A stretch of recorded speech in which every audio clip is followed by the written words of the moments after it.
Welcome to the Princeton Festival podcast, where we take you behind the scenes of New Jersey's premier performing arts festival. With directors, producers, artists, and supporters, we explore the creative process and the challenges of making music today. Join us on this musical adventure. Welcome to another episode of this show. My name is Eva Kastner-Puschel, and today I have Venezuelan violinist Maria Romero as my guest. Welcome, Maria. Hi, Eva. Thank you so much for having me. Maria Romero is a professional violinist and teacher. She is currently on faculty at the Vanderbilt University Blair School of Music in Nashville, Tennessee, where she teaches modern violin and Baroque violin. An active musician, she performs with Nashville Opera and has appeared as soloist with period ensembles, including the Princeton Festival Baroque Orchestra, Indianapolis Baroque Orchestra, where she was the winner of their 2013 concerto competition. Further, she has appeared with Mountainside Baroque and Music City Baroque, to name a few. Maria, you have a very impressive career path.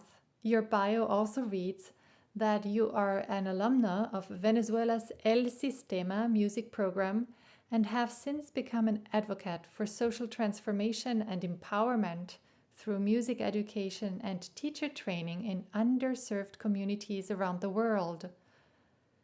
Can you tell us about how you got into music and playing the violin, and how being part of El Sistema informed who you are today? I'd be happy to. I actually had a late start to classical music. I started playing the violin when I was 12 years old, which is much later than many violinists who start as early as 3 or 4, or typically between the ages of 6 or 8. And I did start to play music in my family and in school much earlier through folk music. In the school systems in Venezuela, it's very common for classes to teach folkloric instruments like the cuatro, which is a type of Venezuelan guitar with 4 strings. It's very common to have musical shows where everyone is playing a folkloric instrument. And it's very common for families in family gatherings and celebrations to play together. So I had dabbled with folkloric instruments from an early age, especially the cuatro and the maracas. But it wasn't until my family moved to Spain for 2 years, when I was 8 years old, that I was exposed to classical music. In my school in Spain, we were taught the recorder. And my teachers and my family noticed that I had a musical inclination because I started improvising Venezuelan folk tunes on the recorder by ear without any score. So upon our return to Venezuela when I was 10, and after some consultation with music teachers, my mom thought of enrolling me in the local program, the El Sistema program.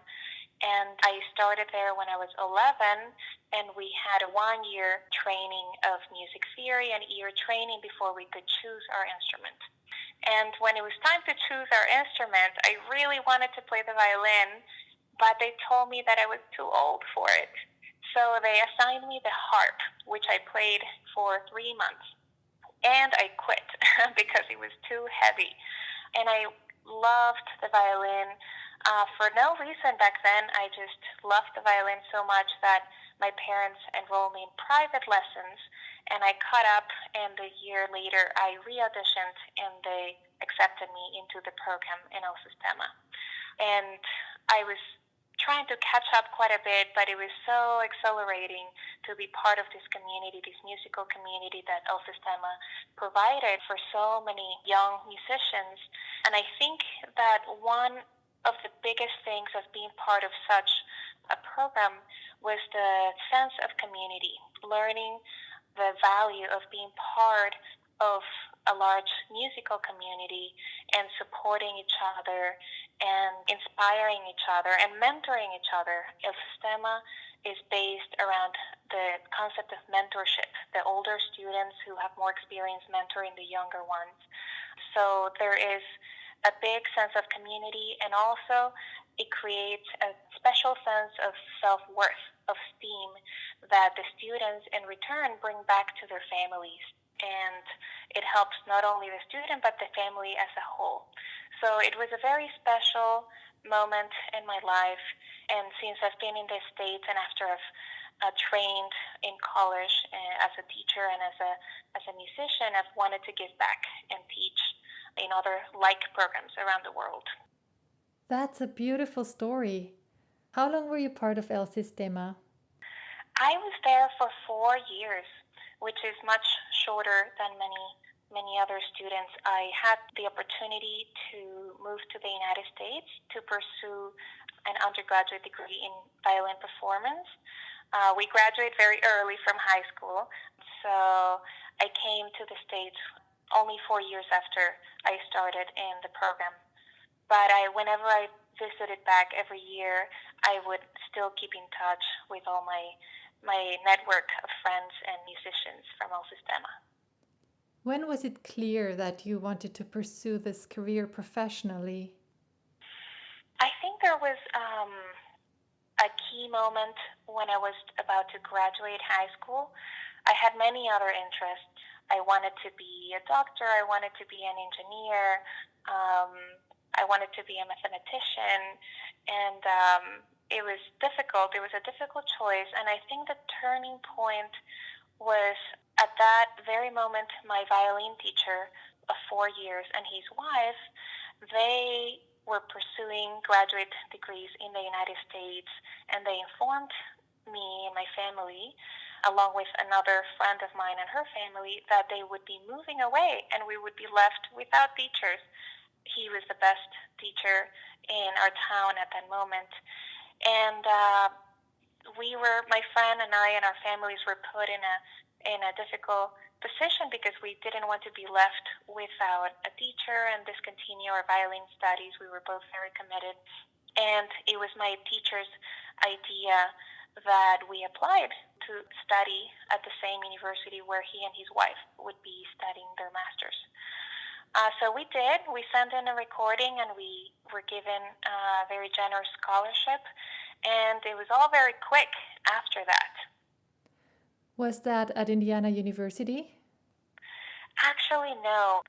I first studied my music studies in the United States at the University of Southern Mississippi, where I also studied English as a secondary language when I first came there.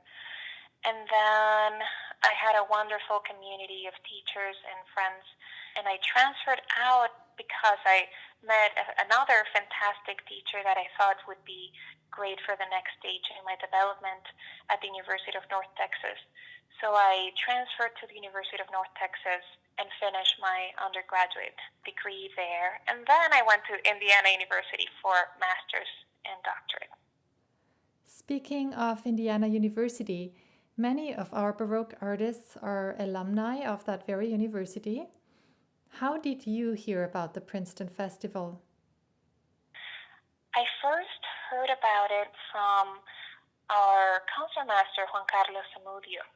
We were classmates at Indiana University, and we had known each other since 2011 when we were both pursuing our master's degrees. And we had performed together many times in many different projects, and we really enjoyed working with each other as well as with another of our core members, Ronaldo Patino. And it was in 2015 when Juan Carlos told Ronaldo and I that he would be assembling a period ensemble for the Princeton Festival in the summer of 2015. And we were so excited about it, and we've loved it since. That's great to hear. Maria, you have a piece prepared for us today. It's the Allemande from Bach's Partita No. 2 in D minor, BWV 1004. And I understand that you're going to demonstrate some of the differences and challenges playing it on the modern violin as well as on the Baroque violin. We won't have time to listen to it in its entirety, but let's hear its beginning and then discuss a few excerpts. Sure. I'll start out by just plucking my Baroque violin strings and plucking my modern violin strings just to plant a little seed of difference in your ears. But I'll go ahead and play it with my modern violin first, and then I'll move on to my Baroque violin. And before you start playing, there was a notable difference in pitch between the two instruments. Can you explain why that is? That's right. That was one of the reasons I did that. This is one of the main differences when someone thinks of the differences between Baroque or period instruments versus modern instruments is where the pitch lies, where the A lies. So with my Baroque violin, in modern performance practice nowadays, we tune our A's to A 440 frequency. And traditionally, our Baroque instruments we tune to 415 frequency. Now, this is one of the pitches that were common during Baroque times, but there were many other pitches. There were many other ways of tuning in different countries, in different venues, in different churches. And in today's age, we've picked 415 as our most common pitch, but in reality, there were many different ways of tuning. So that's why you hear the Baroque violin sounding lower in pitch than the modern violin. That was a very informative explanation. Thank you.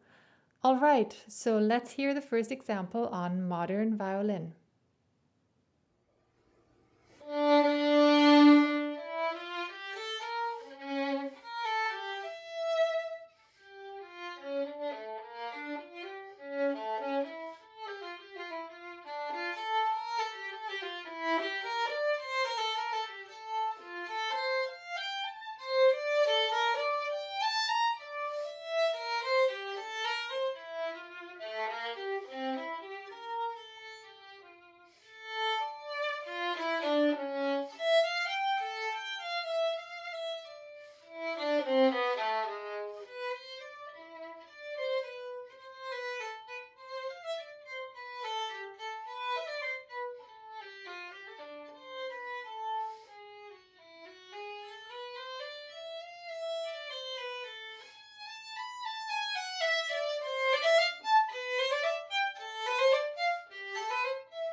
So this example was on my modern violin at 8/440 with a modern style bow, a towed bow. Next, I will play the same excerpt on my Baroque violin tuned low at A415, which equates to an A flat at 440, and my Baroque bow.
Thank you for playing these excerpts, Maria. They're both beautiful.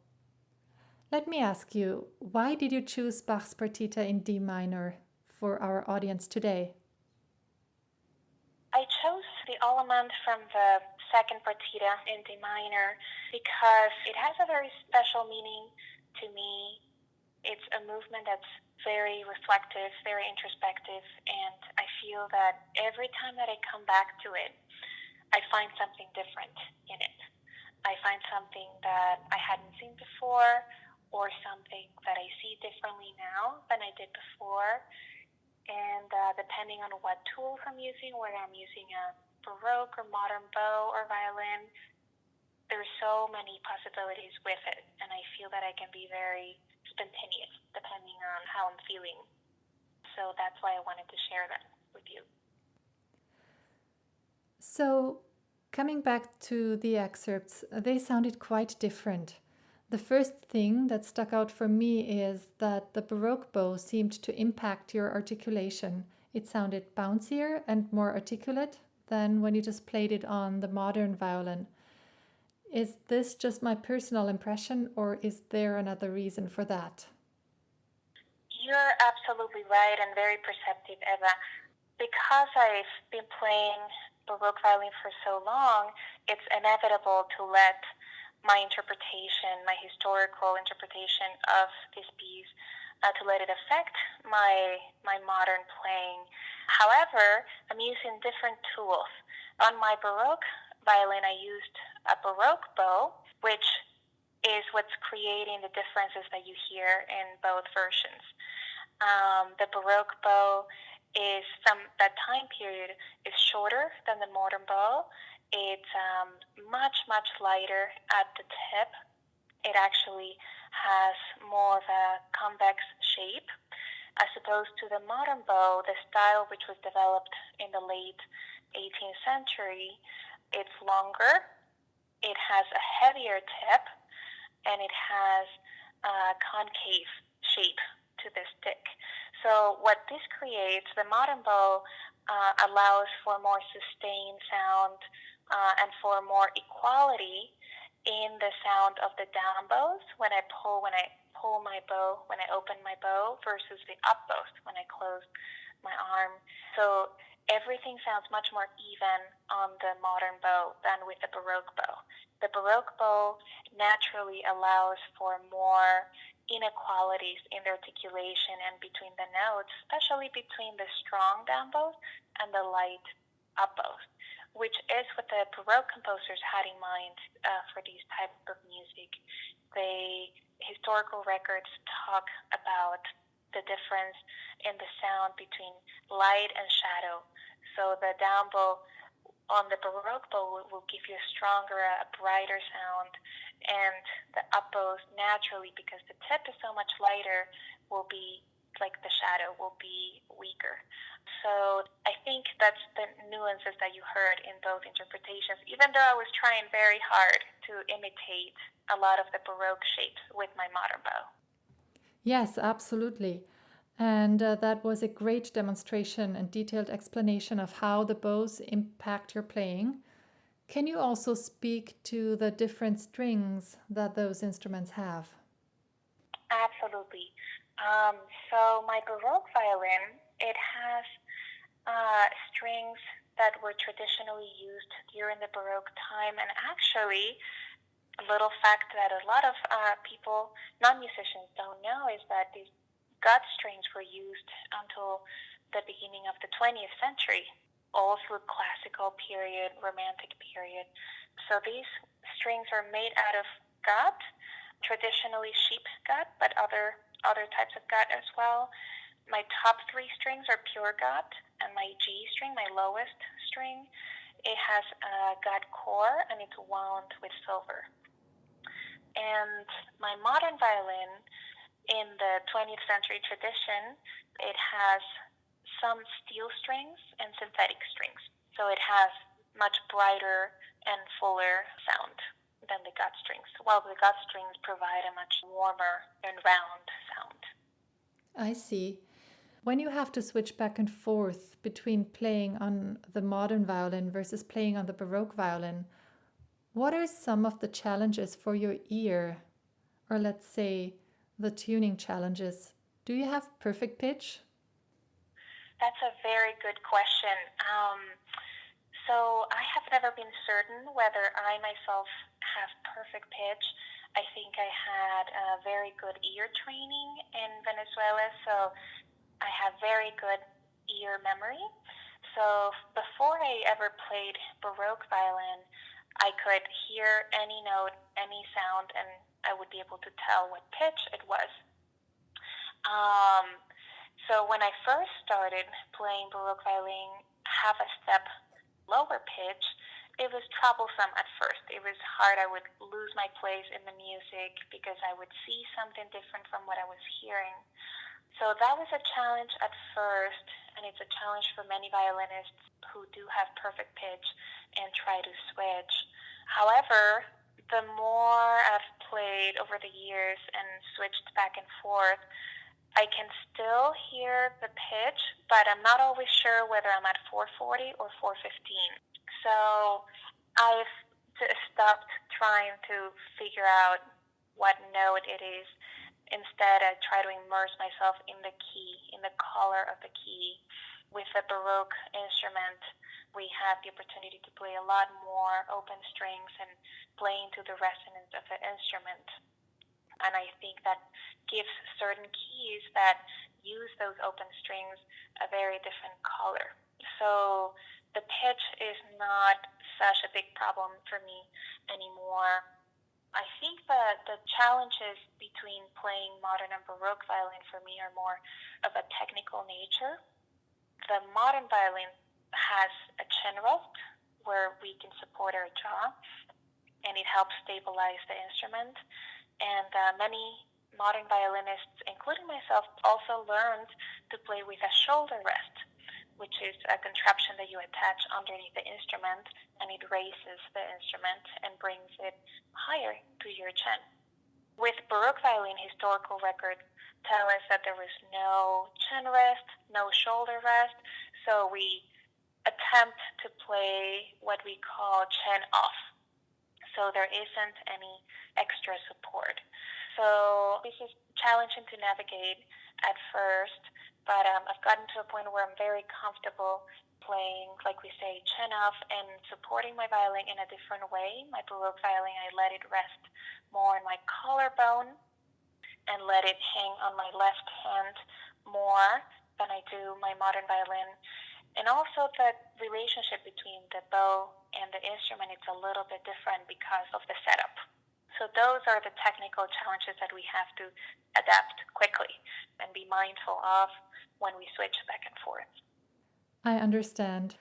So you have played with great modern and Baroque ensembles. Can you tell us what makes a good instrumental ensemble? Well, this is a very good question and one that has many answers depending on who you ask, and they're all valid.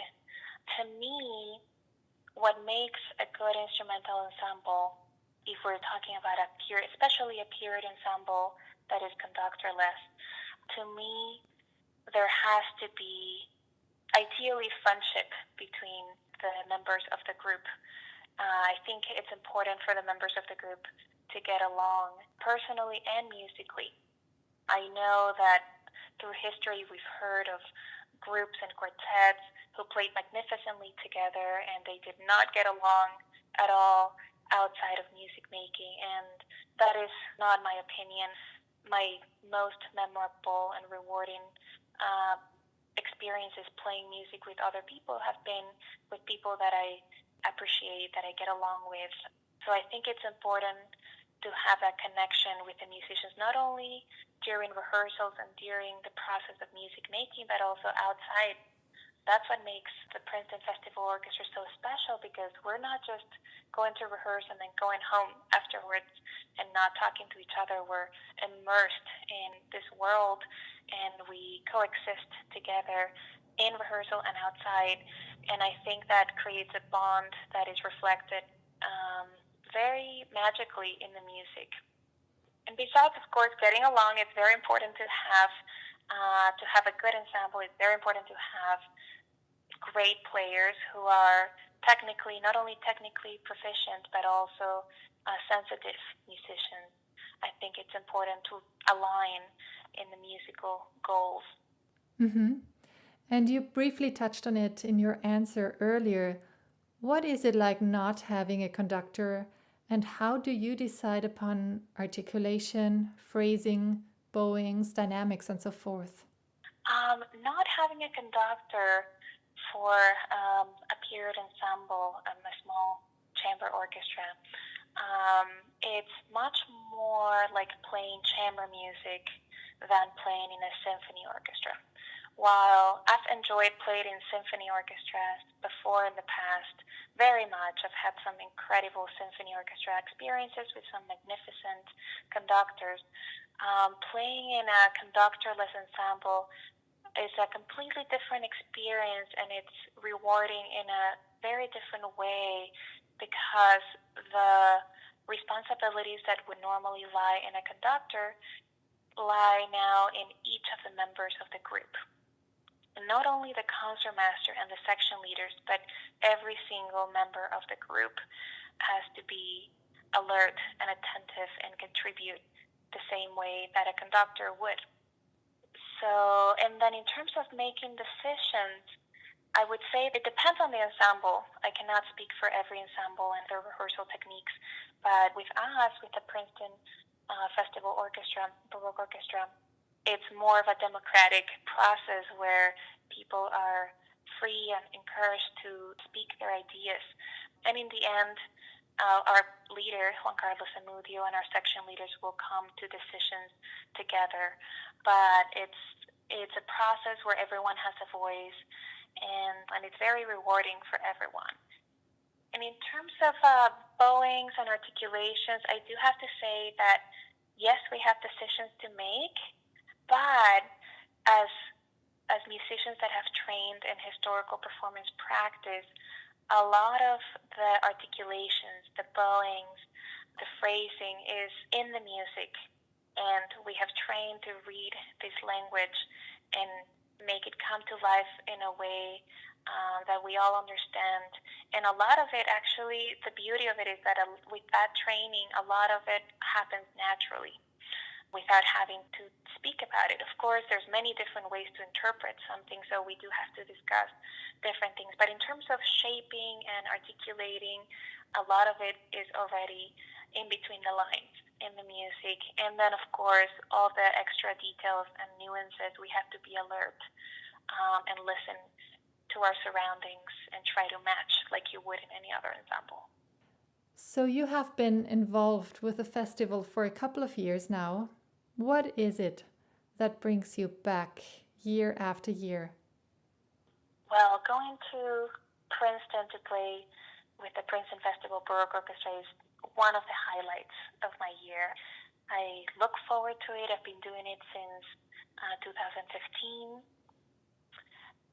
The first thing that comes to mind is the high level of sensitive music making with people that I love. Many of the members have been participating in the festival since its inception, and we all have common roots in Indiana University, so our connection goes beyond the festival. And since many of us have moved on from Bloomington, it is always something to look forward to see friends and make music with them again in such a meaningful way. So I think that's the biggest thing that brings me back. I also love Princeton. I love my time there. I love the scenery, just the peace that I find when I'm there. I take many long walks when I'm there, and we also eat a lot of ice cream, so we have to say that the band spoon is one of the top reasons we all keep coming back. Time flies when you're having fun. And here's another question. Do you have a favorite violin, and if so, Baroque or modern? It depends on the repertoire. I love both, and I love playing different repertoire. For example, I love playing impressionistic music on my modern violin. But I I've had some of my most rewarding and moving experiences playing concerts on my Baroque violin. So I think it makes a difference, the accumulation of experiences you've had on each instrument. But I love both. That's a great answer. And now let's move on to some rapid fire questions. Haydn or Scarlatti? I'd have to say Haydn. Violin or viola? That's a hard one. Can I say both? Record player or smartphone? Oh, record player. Bebop or cool jazz? Cool jazz. Milk chocolate or dark chocolate? Dark chocolate is better for me, but milk chocolate is tastier.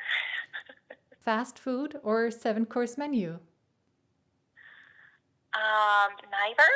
Usually 1 or 2 course menu is plenty for me. Mountain or beach? Beach. Wonderful. Thank you so much for being game for these questions and for being on today's show. We wish you all the best for your continued success, and of course we can't wait to hear you play at the festival again. If you at home would like to hear more of Maria Romero's beautiful playing, you will find a link to a performance of the Princeton Festival's Baroque Orchestra concert from last June 2019 in Miller Chapel in the description of this podcast. In this recording, you can hear Maria as featured soloist in Vivaldi's Concerto Grosso in D minor, RV number 565. I hope you enjoyed today's episode. Be sure to visit our website at www.princetonfestival.org to learn more about upcoming events as well as ways on how to support the festival. Please join us again next time for another exciting episode in our series. Thank you for listening, and goodbye.